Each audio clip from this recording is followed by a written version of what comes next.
दुश्मनों ने मुसलमानों पर इतने तीर बरसाए कि मुसलमानों की फौज बिल्कुल बिखर गई और वो जंग छोड़कर पीछे हटने लगे।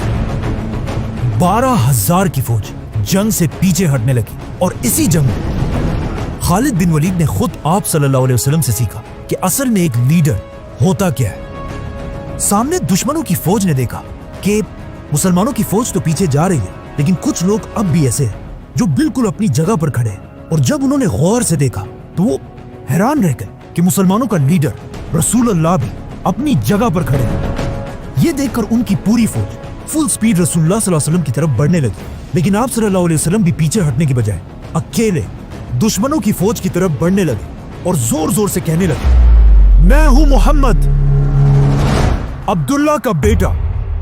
और फिर थोड़ा और आगे बढ़कर कहा, मैं अल्लाह का नबी हूं, कोई झूठा नहीं, और मैं अब्दुल मुतलिब का बेटा हूं। मुसलमानों की फौज रसूलुल्लाह सल्लल्लाहु अलैहि वसल्लम की इस बहादुरी को देखकर शर्मिंदा हुई, जिसके बाद उन्होंने दुश्मन पर ऐसा हमला किया कि कुछ ही देर में ये जंग मुसलमान जीत गए।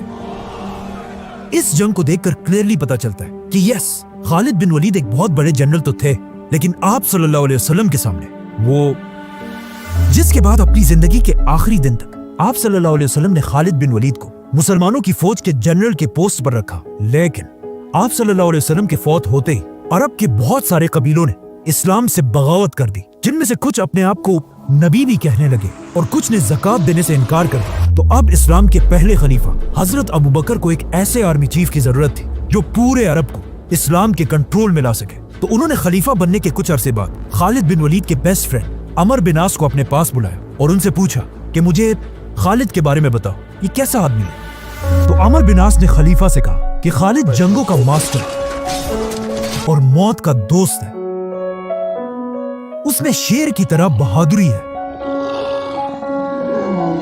और एक बिल्ली की तरह सब्र।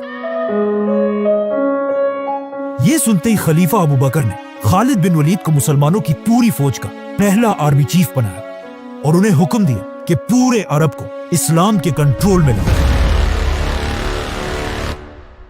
खिलाफत दुनिया में सबसे पहले हजरत अबू बकर रज़ियल्लाहु अन्हु को मिली, मतलब पूरा अरब इस सारे इलाके के हुक्मरान बने। लेकिन जैसे ही अबू बकर रज़ियल्लाहु अन्हु खलीफा बने, वो सारे कबीले जो अब तक मुसलमानों के ताबे थे, उन सारों ने जब देखा कि अल्लाह के रसूल अब नहीं है, तो उन सारों में से बहुत सारे कबीलों ने अबू बकर रज़ियल्लाहु अन्हु की खिलाफत से बगावत का ऐलान कर दिया। आप सल्लल्लाहु अलैहि वसल्लम के टाइम पर ये इस्लामिक एम्पायर इस सारे इलाके पर फैली हुई थी, लेकिन अरब कबीलों की